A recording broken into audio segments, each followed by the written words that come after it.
Hi, my name is Phil, and I am a millionaire at 18 years old. You will be surprised and think that the money was probably earned not by me but by my rich parents. But this is not true.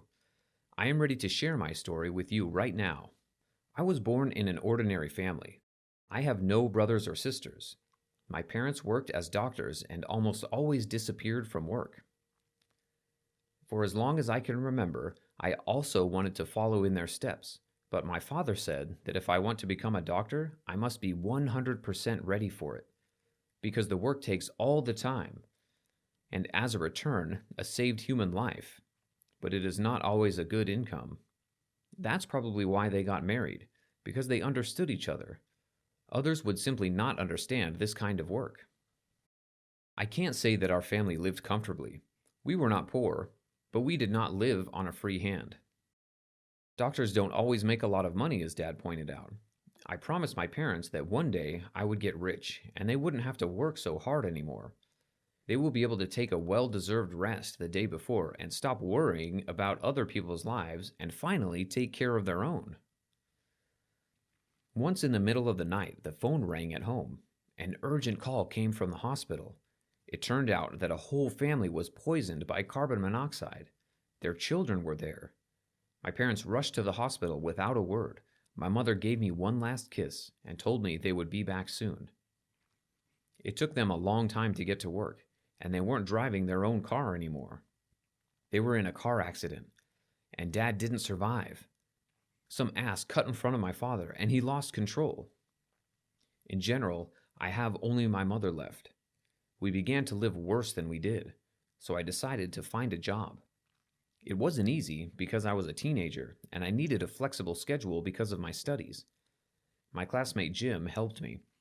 He heard that a neighbor of his grandmother's needed someone to take care of the garden, walk the dogs, and clean the pool. All this for a good price. Of course, I immediately agreed. So after school, I could go there without interfering with my studies. Grandma Grace was a very nice and polite old lady. She immediately explained what to do. She had a swanky mansion with a huge garden, a swimming pool, and a smooth lawn. I've only seen it in movies before. She looked like a magazine cover, too. Grandmother was old, but it was obvious that she was taking good care of herself. As a child, I dreamed of living in a house like this, having purebred dogs, drinking lemonade in my garden, and playing with the most expensive toys. Mrs. Grace praised me. I did well, and it wasn't the first time I had to do dirty work, since my parents were often away from home.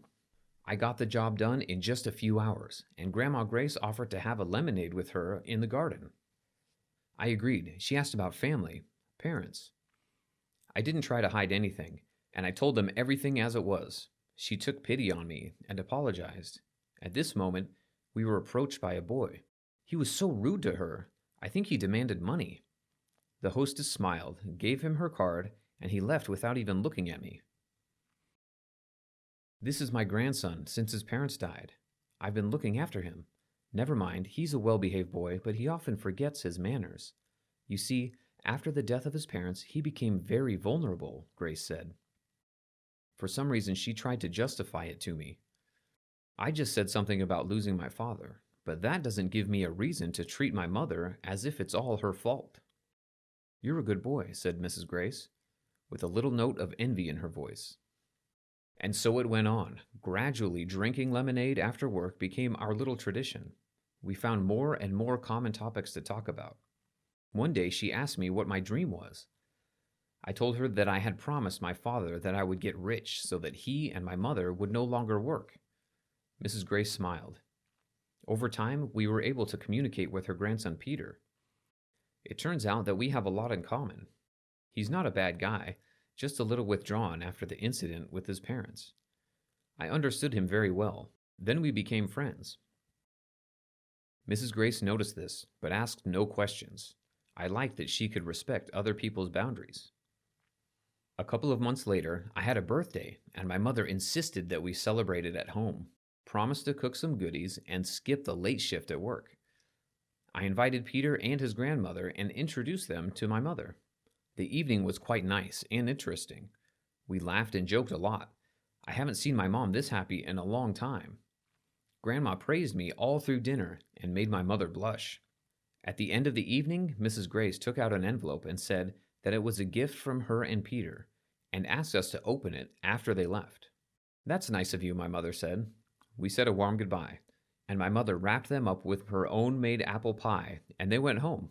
So we went back to the living room, and I opened the envelope, and a letter fell out. I have lived for many years, but only at the end of my life I realized that a person remains a person from their own choice, and not from circumstances. You and Peter have similar tragedies, which I bitterly regret.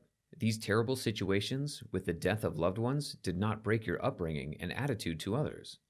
Your mother is lucky to have such a son. This gift to you from me so that you finally fulfilled your dream, got rich, and your mother went on a well-deserved vacation, the letter said. The envelope itself contained a check for $1 million. For another 5 minutes there was a silence in our room. Then my mother fainted. I sat and stared at the receipt, my eyes bulging with surprise, my palms sweating, my cheeks flushed with hot breath. $1 million? 1 million? Mom, we are millionaires, I shouted at last. Mom opened her eyes at that moment, got up from the floor, and snatched the check out of my hands. We couldn't believe it. I immediately remembered my dad. I wish he was with us at this moment. Mom immediately sat down at the computer and chose the next flight to another country on vacation. We'll go on vacation, and you go to Mrs. Grace tomorrow, she said firmly. I went to my grandmother's house and she asked me, laughing, if I would continue to cut the bushes in her garden as a millionaire, and I replied that my work had long since developed into a pleasant way of life, so I would still be a gardener. It took me a long time to find the right words to express my gratitude for such a generous gift, but I think she understood me without words. I hugged her and told her that I would visit her again very soon, and she whispered something in my ear. Then my mother and I first bought tickets to another country to travel. It was the first time I'd seen my mother so relaxed. For the first time, she didn't rush anywhere, didn't run down the hall with a gurney, didn't break the news to relatives of patients, didn't worry about bills, and didn't cry. She was just resting, just like I wanted her to. After a while, my mother and I came up with and opened a small business, which I successfully run together with Peter, my already best friend. You gave me so much more, hope for good, my grandmother had whispered. So we gave it to each other. Hi, I'm Holly. I'm 17 years old, and I recently found out my father's terrible secret. He has to pay me not to tell my mother anything. Want to know what's in there? Watch on, and don't forget to share this video with your friends. My father's name is Marcus, and my mother's name is Leah. My parents and I live in Chicago, and I was born and raised there. My father and mother worked. My father worked in a construction site, and my mother was a school teacher. My parents got married when they were very young. As my mother says, for great love. They were still students when I was born. Then my dad was actively looking for work and got a job at a construction company. In principle, the money they both earned was enough for us. Only one thing was missing for complete happiness.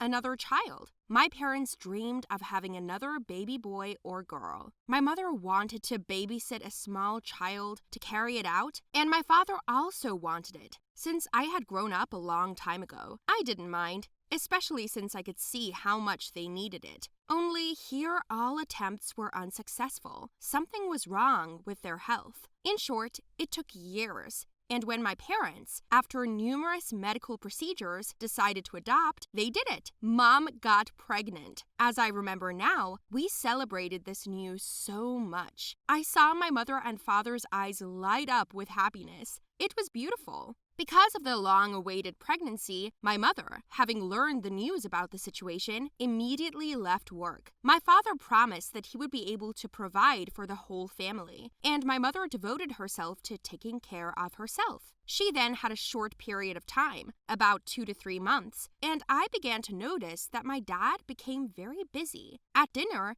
he withdrew into himself, almost all the time, silent. He left for work without a mood and came the same way. To our questions, he said that everything was fine and everything was without details. I didn't want to get into his business, but my dad was getting too secretive.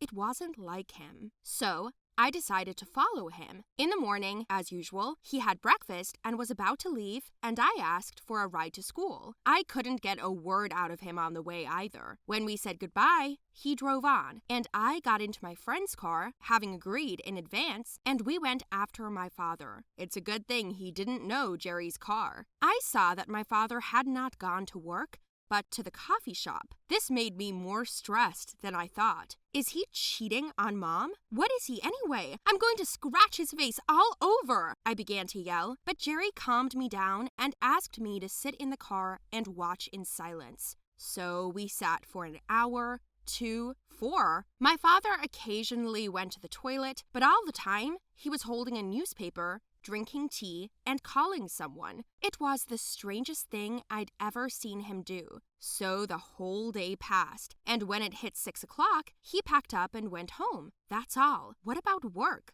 I thought. In the evening, after dinner, I approached him with questions. When I honestly admitted to Dad that I was following him, he was freaking out. I became indignant. Like, what the hell is going on? My mother came into the bedroom at my loud voice. I wanted to tell her what I'd seen today, but my dad shoved me out the door and shoved a couple of bucks into my hand, motioning me to shut up. I left the room and went to my room. Half an hour later, my father came to me and whispered that we would talk in the morning. The next morning, when he was driving me to school, he told me that he had recently lost his job. He didn't want to tell my mother about this, so as not to upset her because she's pregnant. And then there's this. I don't know how to live now, but I'm looking for a job. I call ads all day, he said, but I was against this approach.